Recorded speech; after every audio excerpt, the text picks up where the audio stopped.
Des nouvelles ce week-end de l'avancée, en particulier sur ma batterie lithium do it yourself, faite maison avec tous les composants que je monte moi-même.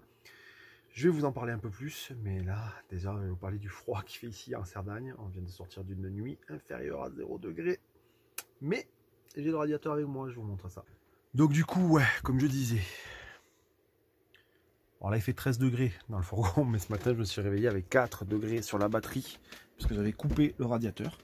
Il est là, il est en train de tourner pour ventiler un petit peu d'air chaud du côté de ma batterie lithium. Alors, qu'est-ce que je peux vous raconter sur ce montage de batterie lithium? Vous voyez, je l'ai posé là, sous le lit, en temporaire, puisqu'elle va venir s'inclure par là-bas. Et mon BMS est là, il est posé aussi, j'ai fait tous les raccords, j'ai réussi à l'installer proprement, sans griller, donc c'est très bien. Il fonctionne. Par contre, la première chose qui m'a dérouté avec la batterie, c'est tout simplement que je me suis pris à mon propre jeu. Je me suis perdu moi-même. La tension n'évolue pas beaucoup puisqu'il y a une très grosse capacité sur ces batteries lithium. Du coup, ça se regarde au dixième de volt, voire au centième de volt pour voir une différence. Donc au départ, j'avais une tension globale de 13 volts sur la batterie. Et j'ai essayé d'installer mon nouveau régulateur solaire. Voilà. Sur la batterie directement pour essayer de la recharger, de voir ce que ça donnait. Le problème, c'est que comme ça, ma tension n'augmentait quasiment pas et mon application dédiée au BMS, c'est une application Bluetooth, là voilà le module Bluetooth, ne m'indiquait qu'il n'y avait aucun courant de charge, de recharge entrant. Donc j'avais un gros doute. Finalement, j'ai décidé d'employer les grands moyens, entre guillemets, de ce que j'ai, c'est-à-dire d'utiliser mon chargeur de voiture, hein, de batterie voiture lambda. Et là, effectivement, l'application Bluetooth a détecté qu'il y avait une charge. J'ai même réussi à cumuler la charge du chargeur solaire et du chargeur de voiture.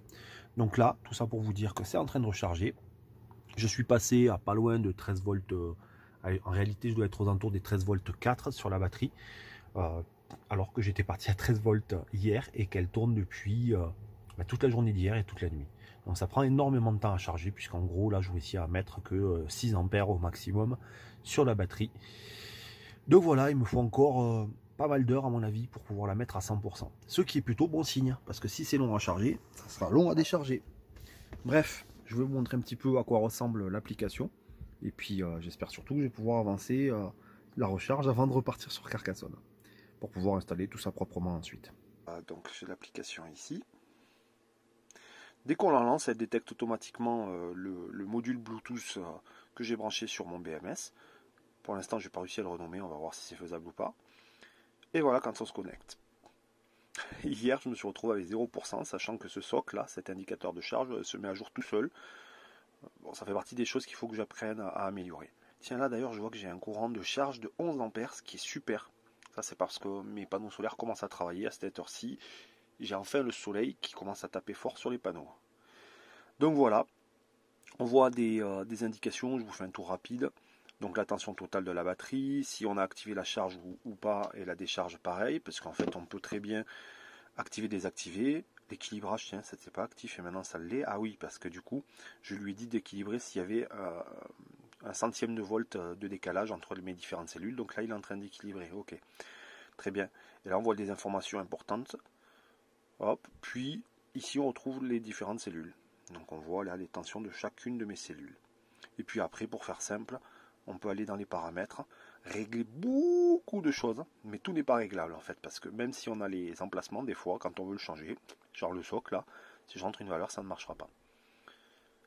Donc voilà un petit peu un survol rapide de l'application. Et dernière partie, on peut même désactiver la décharge ou la charge. Donc après, est-ce que ça va bien fonctionner? Je ne sais pas, j'ai pas encore eu l'occasion. Bref, je vais faire plus d'essais. Je vais essayer d'acquérir plus de connaissances sur tout ça. Et puis je vous ferai un dossier beaucoup plus complet. Mais voilà un petit peu comment ça se passe avec ma batterie. Voilà, on y est. J'ai enfin terminé de recharger entièrement ma batterie lithium. Ça m'a pris toute la nuit pour faire les 30% restants. Et puis ce matin, j'ai pu partir avec une batterie indiquée à 100%. Même si en réalité, elle pourrait monter encore au-delà. les cellules peuvent monter jusqu'à 3 volts 5, voire 3 volts 6. À 3 volts 4, on considère qu'elles sont bien. Donc je vais quand même la pousser un petit peu plus, la recharge. Mais voilà, en l'état, je pense que je peux déjà commencer à utiliser cette batterie lithium. Je vais quand même faire quelques arrangements pour que ça soit plus propre, au niveau du câblage en particulier, et du placement de la batterie sur son futur emplacement définitif. Et je vais aussi essayer de faire un système binaire, entre guillemets, pour faire fonctionner à la volonté avec un bouton ou un interrupteur, ma batterie gel ou la batterie lithium. Bref, il y a du boulot sur la partie électrique, mais ma batterie lithium est bien rechargée.